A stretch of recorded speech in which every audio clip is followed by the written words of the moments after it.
Industri solar sedang berkembang pesat di peringkat global dan Malaysia tidak terkecuali, dan juga kerajaan sebelum ini menyasarkan peningkatan kapasiti pemasangan tenaga boleh diperbaharui kepada 31% menjelang 2025 dan juga 40% menjelang 2035. Selain itu, berdasarkan kajian yang dijalankan oleh Gagasan Solar, potensi hasil pasaran Malaysia bagi tenaga solar komersial dan juga industri berjumlah 25 bilion ringgit setahun, menunjukkan peluang besar untuk pertumbuhan selanjutnya dalam tenaga solar dan juga sudut penggunaan serta pelaburan. Bagi mula selanjut, kita bersama dengan rakan pengurus Gagasan Solar iaitu Joseph Lee yang bersedia pada ketika ini. Joseph, good morning. Thank you so much for joining us. First of all, Gagasan Solar will raise a total of 200 million ringgit to ensure greater accessibility for small and medium enterprises in Malaysia to solar energy, and you look to do so by raising the initial 50 million ringgit in equity through multiple rounds of funding and followed by leveraging the amount by up to 150 million ringgit. Share with us the current demand for SMEs especially to venture into solar, and how big is the potential in Malaysia?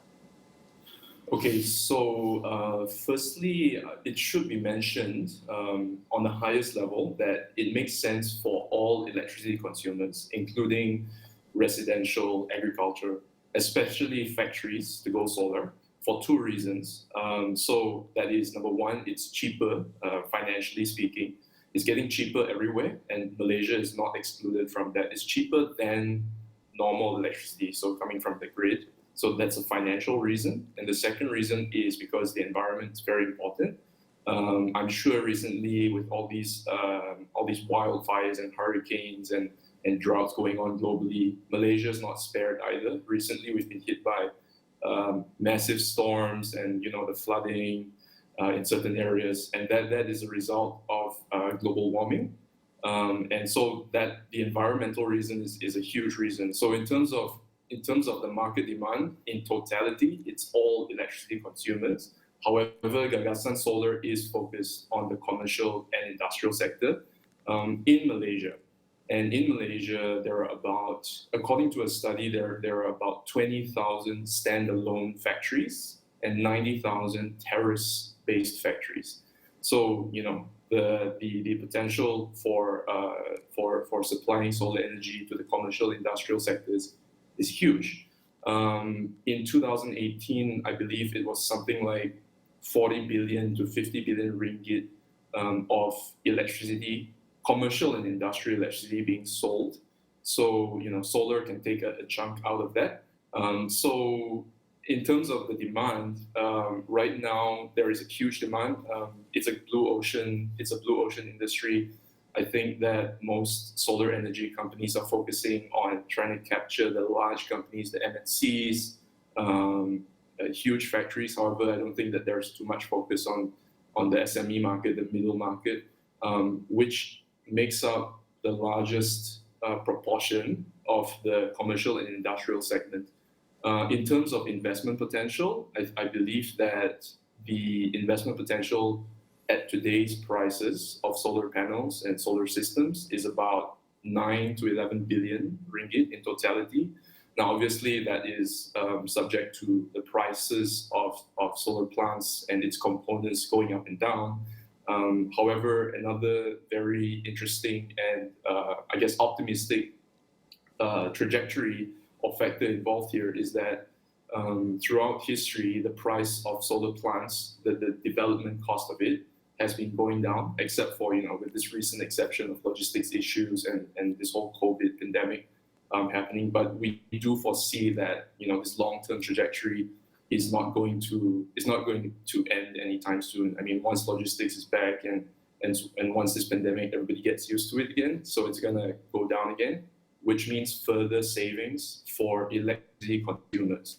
Yeah. So the reason Gagasan is going for the commercial and industrial space is because the CNI space is the largest consumer of electricity and therefore the largest emitter of carbon, and that's what we want to tackle at Gagasan. Also, Joseph, what is the strategy here with this one, and how do you intend to ensure a good ROI? Sorry, could you repeat that? What is the strategy with this one for Gagasan Solar, and how do you intend to ensure a good return of investment for investors? Okay, so with Gagasan Solar, we're raising a fund in order to develop solar plants on factory rooftops at zero cost to the factory. So instead of the factory buying a solar plant for itself, which could cost millions of ringgit, we will do that instead. We will invest in a solar plant on a factory, and we will sell them the solar energy at a lower rate than their existing electricity tariff rate. So it's kind of a win-win situation. Factories, businesses, they do not have to outlay millions of ringgit, which they could better use by investing in their own business, their own core activities. Let us do the investing, and we'll just kind of supply the solar energy at a lower rate. So that's our strategy. It's pretty, I guess, easy and simple. What we want to do is cheaper, cleaner electricity for the commercial and industrial business segment in Malaysia.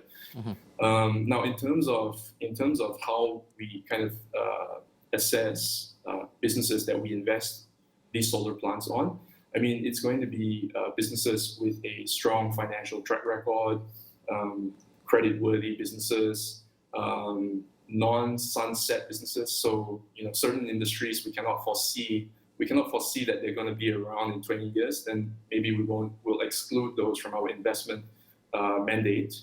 But in general, it is a kind of let's invest and let's just sell the energy for a period of 21 years. So we signed a power purchase agreement with these businesses for 21 years.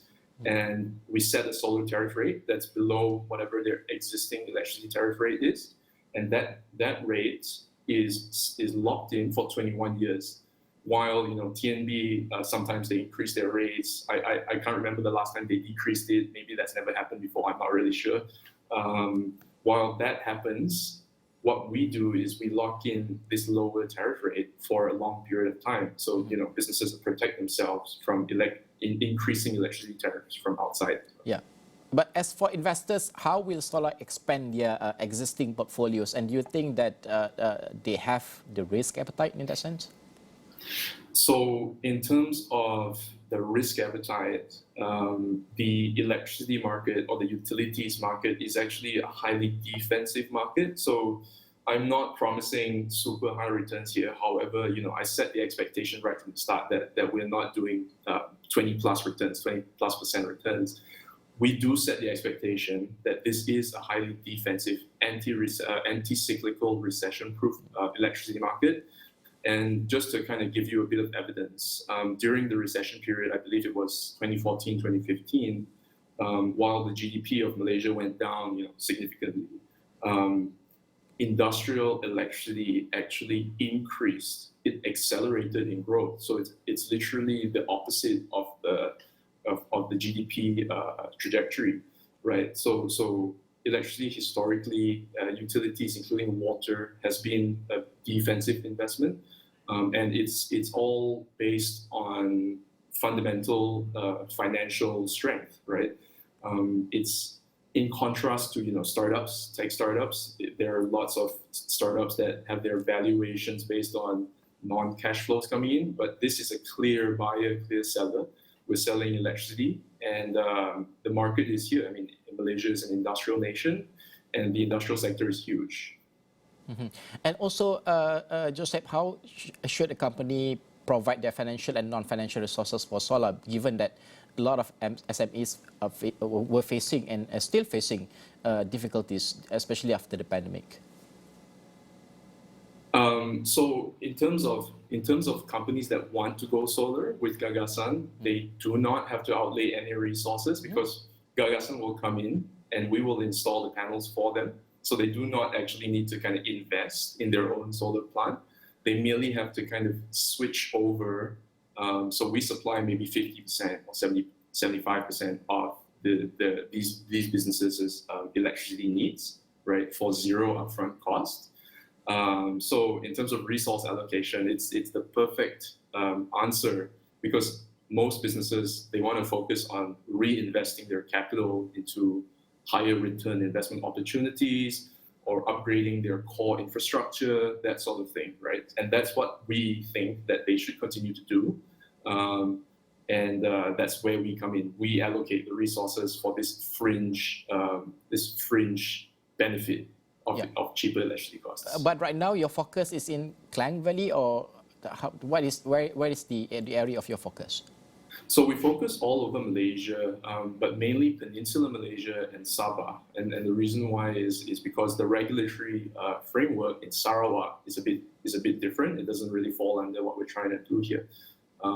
Most of our prospective clients have been in Peninsular Malaysia. So yeah, all over. All right, Joseph, thank you so much for joining us this morning. I really appreciate your time. Itu tadi Joseph Lee yang merupakan rakan pengurus bagi Gagasan Solar. Kita membincangkan tentang tenaga solar. Ini ada idea yang sangat menarik daripada Gagasan Solar sendiri untuk mengembangkan tenaga diperbaharui. Bagaimanakah perkongsian tenaga ini kalau saja sifatkannya, dan juga sumbangannya kepada PKS, dan juga terbitan dana yang ingin dilaksanakan oleh Gagasan Solar sendiri untuk memacu tenaga diperbaharui di Malaysia. Kita akan berhenti seketika. Kita akan kembali selepas ini.